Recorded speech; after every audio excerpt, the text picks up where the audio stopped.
Good morning, everybody. Welcome back to the Post Frames, Processors, and Sawmills channel.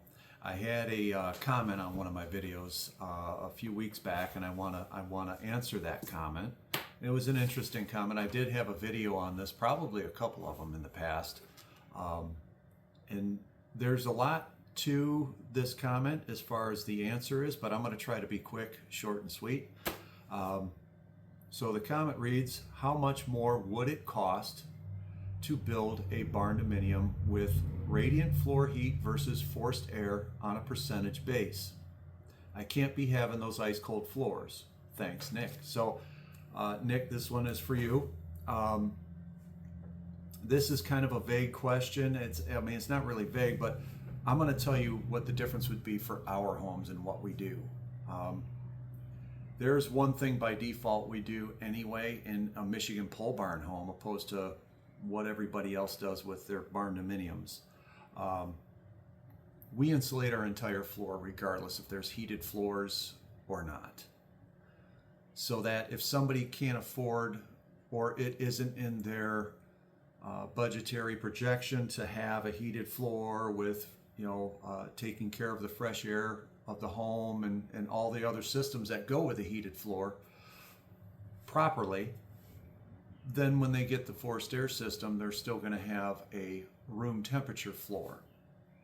So it's, in our situation, it's not as drastic to not have a heated floor, but that heated floor is a wonderful, wonderful luxury, and it's very comfortable. In our homes, our floors are not cold. They tend to be maybe a degree or two colder than what your thermostat's set at, because it's 4 foot below where the thermostat is, and because you're isolating our interior slab from the earth, it doesn't try to correct to the earth. So I'm going to tell you what the cost difference would be for our homes of a Michigan pole barn home, and let's just call it an average ranch, 1,800, 2,000 square feet. So your forced air system is going to run you somewhere between $26,000 and $32,000, and that's going to get you, heat, air conditioning, obviously filtered air stratification, stuff like that at its basic, right? So because that's what we need. We need heat, and it's very easy to add air conditioning in the central air system with a forced air system. And it's like a one-shot deal. It's like all we have to do there to get you heat and cooling. With a heated floor, it's a wonderful heat source, and you have that in-floor loop and the boiler system. You get some give and take. It's more of a system than that average 26 to 32. And again, every house is got a specific cost. But the nice thing is you might be eliminating a water heater, because now you can have a combination boiler domestic hot water unit that is doing both, heating your floor and heating your hot water. So you're going to be roughly around a push there, but here's the catch. The push is because I've already taken the steps on the Michigan pole barn home to insulate the floor. So we're not adding insulation with the floor heat loops or anything like that. We already have it covered in the one forced air system anyway, because like I said, that's what we do as a standard no matter what. So we're not factoring in added cost of insulation under the concrete, which you would normally have if somebody is comparing this to the basic requirement of the energy code.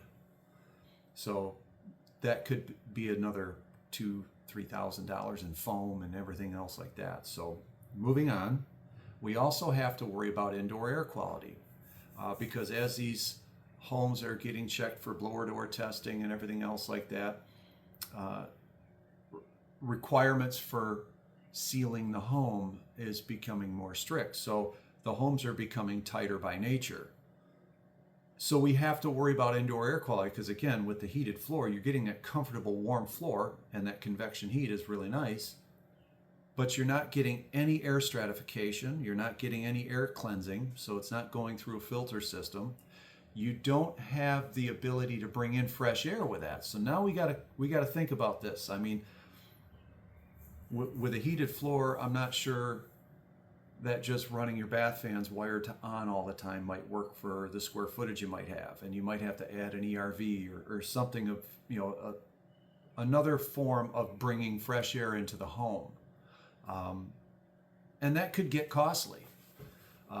And then if you want to cool the home, which we already have that basically as a standard with our normal HVAC system in a Michigan pole barn home, you're going to be having a whole nother system on top of that, whether you're putting a whole nother forced air system in that might have heating and cooling or just cooling, or you're going to try to do the old, I'm going to add mini splits. Again, those mini splits don't do a whole lot for air movement.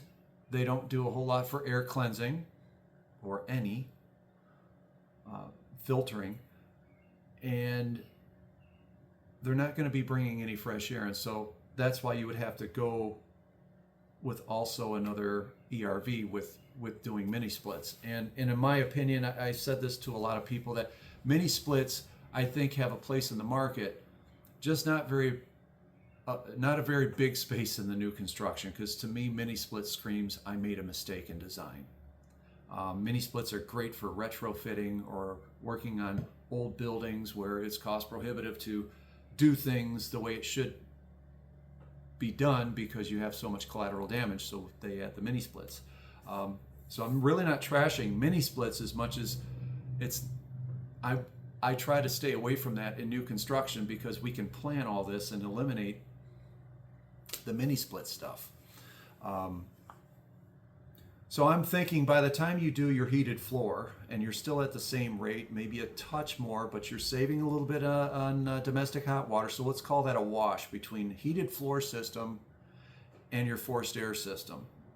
And I'm looking at once you factor in for ventilation and probably adding cooling to the home, a permanent cooling system to the home, you're now adding, you're probably still adding, I'm trying to do some quick math here, well over $20,000 to that. So you're still looking at,